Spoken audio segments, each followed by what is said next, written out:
আজ করছি বেল মাখা। এরপর কিন্তু দিয়ে দিচ্ছে ধনে পাতা, দিয়ে দিচ্ছি লঙ্কা, একটু ঝাল ঝাল না হলে হয়, নুন,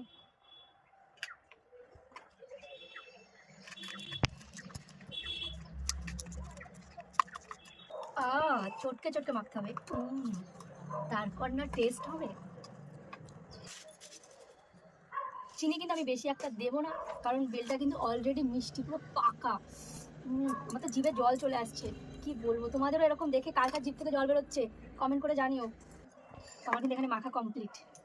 দাঁড়া, তোমাদেরকে একটু খেয়ে দেখাচ্ছি।